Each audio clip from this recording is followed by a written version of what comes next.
Yeah, it's 11 o'clock. Okay, we'll see if we get a quorum. Okay, greetings, everyone. This is the Washington State Building Code Council Legislative Committee for March 26, 2021. Let's start with this roll call, please. Todd? Yes. Here. Doug? Is not here. Diane? She said she may attend, but I guess she will not. Andrew? I'm here. Chill? I think Chill He's an has energy tag. the energy tag, yes. And Phil Lemley, Shannon mentioned he won't attend, and unfortunately we don't have a quorum. Okay. Well, let's go. I guess we can't review and approve agenda or the minutes. So, Soin, is there a legislative update in addition to the matter you were going to discuss? Well, it's related to the update that I was going to provide. It's we have three bills moving. The first one is HB 1050, but I see Caroline is on. I see her name. If she can introduce herself, I guess will be good. Sure. Can you guys see me and hear me? Yeah. Well, I see, Okay. I see your hand, but I can't hear you. You can hear? Okay. Yeah. Yeah, I'm kind of working off of two different computers today, so I apologize. Carolyn Logue, I represent the Washington Air Conditioning Contractors Association, and we are trying to preserve a piece of House Bill 1050. We've been working really closely with the sponsor on this. In our association, there was a section 10 sub 5 that was changed in the Senate committee to be may rather than must. We're trying to see if we can preserve the must solicit input from some affected parties on the refrigerant usage because of concerns our contractors have. And have actually, I think, Stoyan, I just CC'd you on our latest communication to the legislators, Yes, saying that rather than solicit input from the whole gamut, but limited to organizations representing the.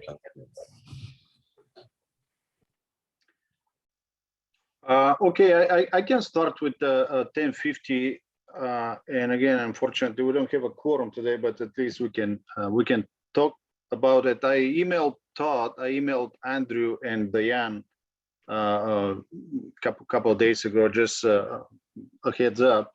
So the bill was changed after the committee, and there are some important changes for us, for the council, and I try to provide a little bit more information on the ledge, on the tracking log. So in section 10, the difference is that the previous version of the bill didn't include clarification related to the amendment of existing rules, but it's part of the council business. Section 10, item 2, I think this is important, and I will discuss it with the council staff also later today. It directs the council to adopt rules that allow the use of low global warming potential substitute in accordance with nationally recognized published standards that protect building occupant safety and reduce the fire risk. So the difference is that the previous version of the bill was talking about adopting rules after soliciting stakeholder input and reviewing applicable fire code provisions or best practices on the same topic. nationally recognized published standards versus applicable fire code provisions. I think it's good to discuss. I need more time to evaluate it. Item 3 in the same section.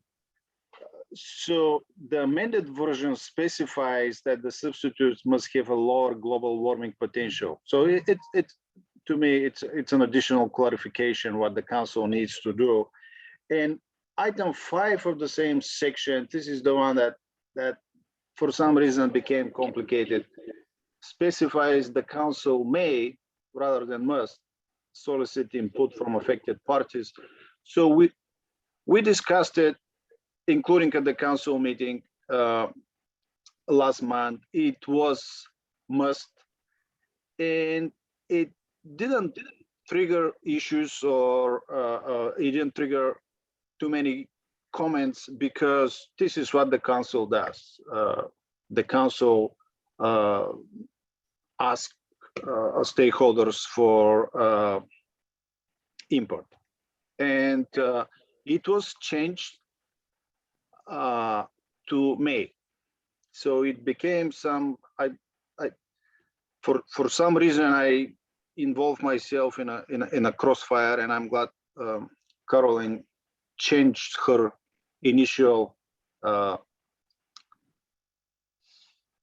comment, and I have her email here. Shannon, can you put it on the screen?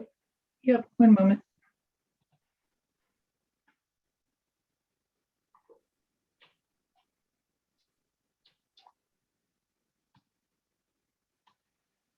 Can you see it? Yes. Can you go down to the amendment? Yes. Okay. So what we have now that is important for the council may solicit input, and what is the proposal must. I don't know if the council needs to be involved in that, but I think it's important to clarify that the council process of amending and adopting the building codes is always open to the public.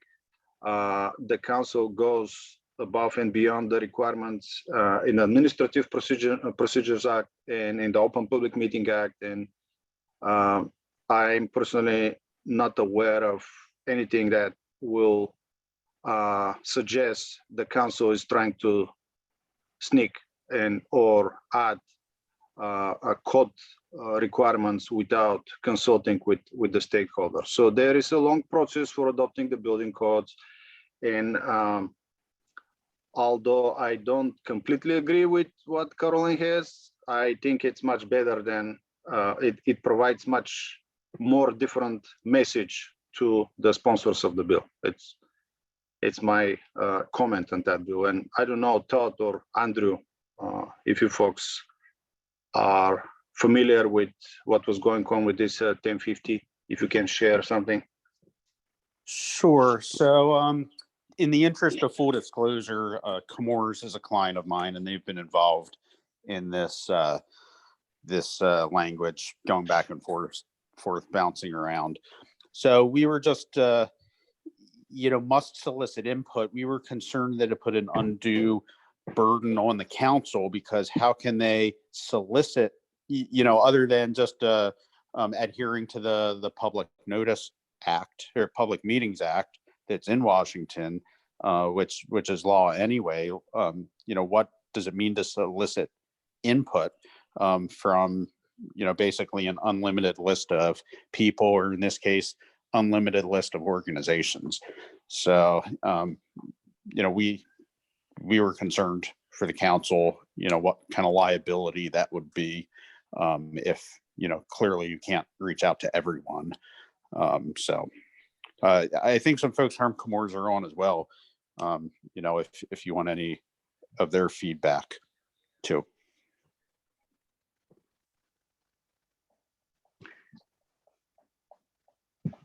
My initial concern was with, again, what kind of a message was passed to the sponsors of the bill because it was suggesting something that wasn't really, I didn't find accurate regarding, what the council does. So I spoke with Caroline and I spoke with Mark, and I think at least we got on the same page, what the council is doing and what the council is required to do.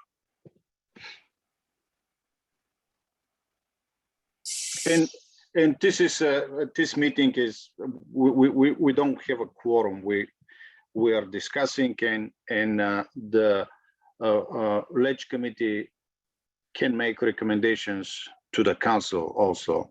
But the next council meeting is on April 16. So this bill is moving forward. Again, the current language is May.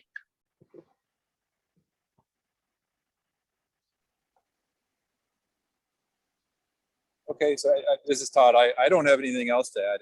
I think, in my opinion, a lot of this is on the administrative side to work with the staff, legislative staff, and with obviously the council staff. So I think the consistency is the most important, and the precedents we've set before. So I support Soy and your opinion on this.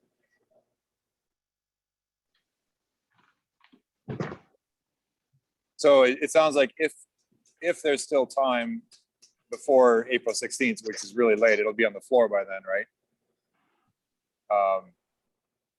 Potentially still, right? I believe so, yeah. There would be an opportunity to take action at the council meeting if necessary.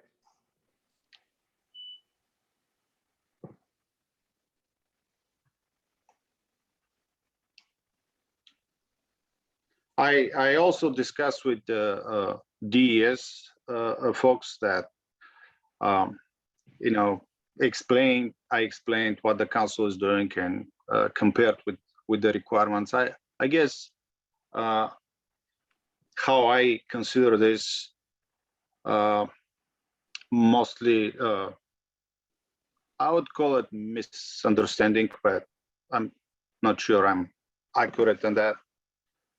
So as a council staff, I was a little bit offended of the first message when I saw it, and I think with the additional explanation, it's not completely what I will agree with, but it's much better than how it was. Again, the message that goes to the sponsors of the bill. And this is opinion again, as I'm a council staff. I'm not a council member.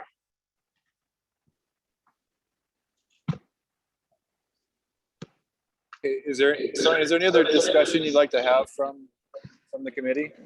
For this bill, no. I just wanted to share the information. Oh, thank you. That's helpful. And thank you, Andrew, also. Yeah, you're welcome, Todd. So just to be clear, I guess the question is,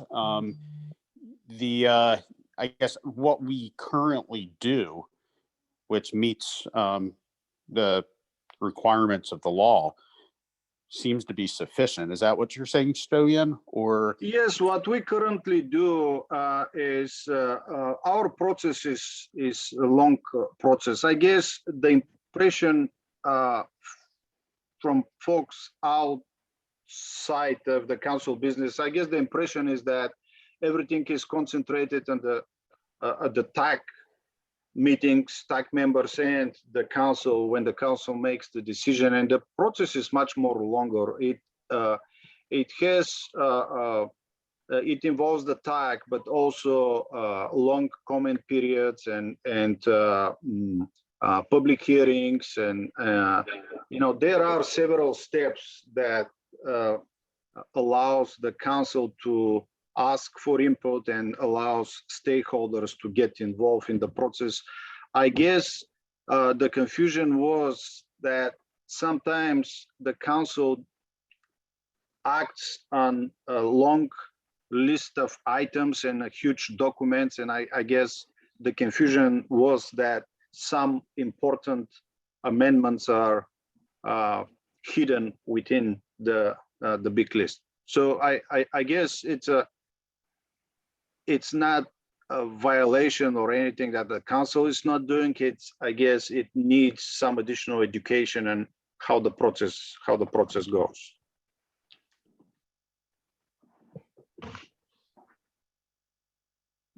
Thank you.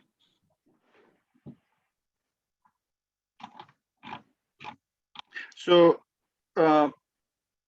I'll be much quicker on the rest of the bills. We have House Bill 1287, and this is the EV infrastructure. And the last amendment, it's not really related to the Building Code Council. It establishes a goal for the state that public and privately owned passenger and light duty vehicles of model year 2030 and later sold, purchased, or registered in Washington be electric vehicles. So it has nothing to do with the council, but I just decided to share the information. The bill was referred to transportation. There is something that you don't see on this form that is on the screen because I updated it later last night. The information is from yesterday. The bill was passed to Rules Committee for a second reading. There is an amendment, but it's not the title. It has nothing to do with the language in the bill. Again, this is amendment to open public meeting. It was discussed several times, so I don't want to spend much time on it. And this is all I have for this.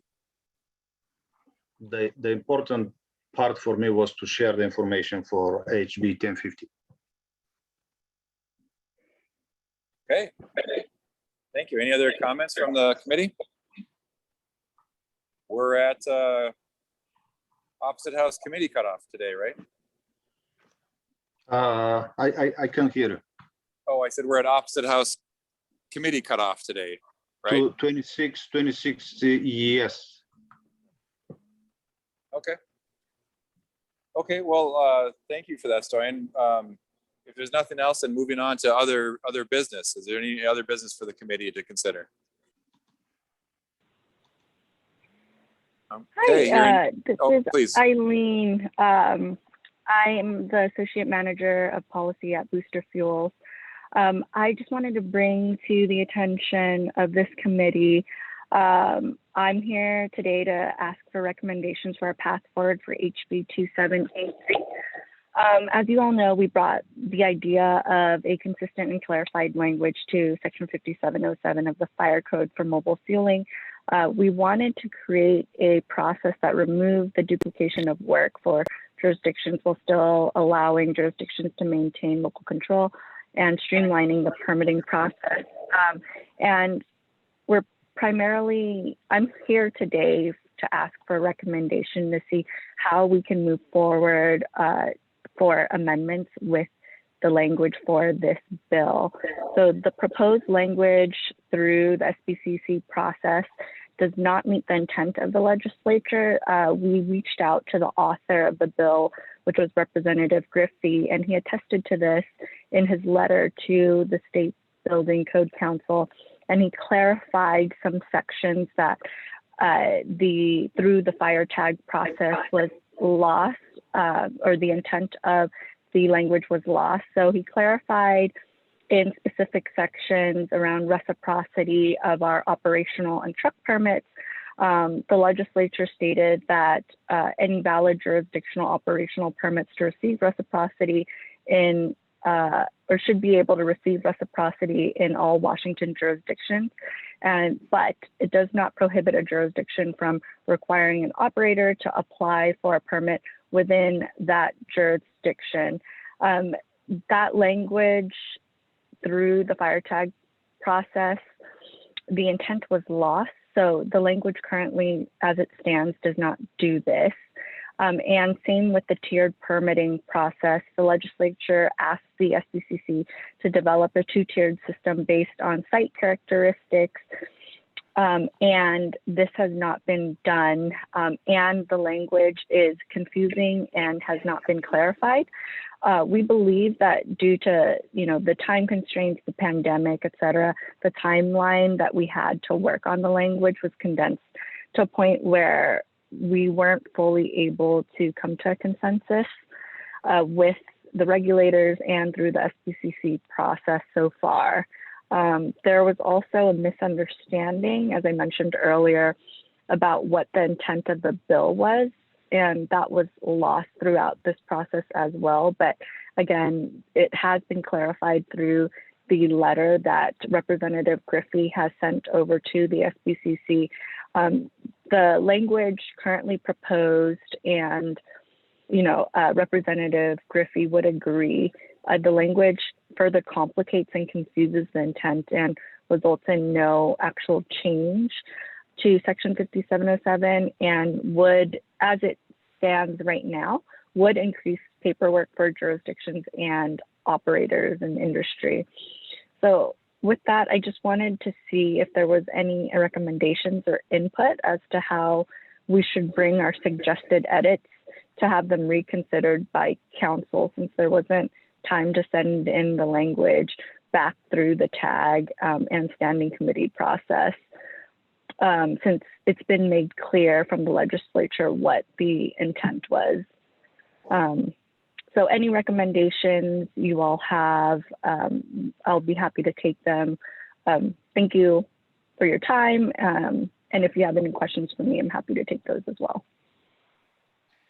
Thank you. Okay, thank you for that. Yeah, Stoyan, go ahead, please. Yes, sorry, I cut you off a little bit. I can provide a little bit more information on this. So this proposal was discussed several times during TAC meetings and then standing committee meetings, and it went through the council. CR 102 was filed, and currently it's available for comments. The public hearing is scheduled for April 16th, so we'll get back to it on April 16th during the council meeting.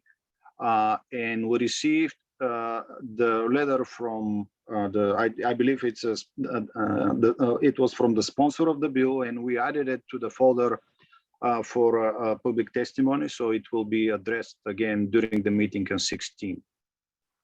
The next step is April 16th, if this clarifies the question. Absolutely. I guess what we wanted to see was if there was any recommendations or input as to how we should bring our suggested amendments to what the fire tag has brought, since there wasn't time in between when the author of the bill actually provided his input to the State Building Code Council. I wasn't sure how those recommendations from the author would be taken into consideration, since there hasn't been time. I respectfully disagree with the comment related to the time, and it was a long process. And again, we followed, we have some obligations under the Administrative Procedure Act. So again, the language is currently available for public comments, and we did consider this letter from you folks as a public comment. And again, the next step by law is the hearing on April 16th. So we cannot modify language that is already posted for comments. Got it. And during the public comment process, can it include the amended language for consideration? Or I guess maybe I'm not understanding the process very clearly. We did add it. It will be discussed again at the meeting on 16th. So the testimony and the proposed language, and as far as I remember, the language is the same language that was discussed before, right? So anyway, the language and the letter will be available for discussion on 16th. They will be included to the other comments as public testimony. Got it. Okay, thank you for that clarification. You're welcome. Okay, thank you for that. Any other business to come to the council, to the commission? Committee, thank you. Okay. Hearing none, I think that's it for today. We're adjourned. Thank you, everyone. Thank you. Thank you.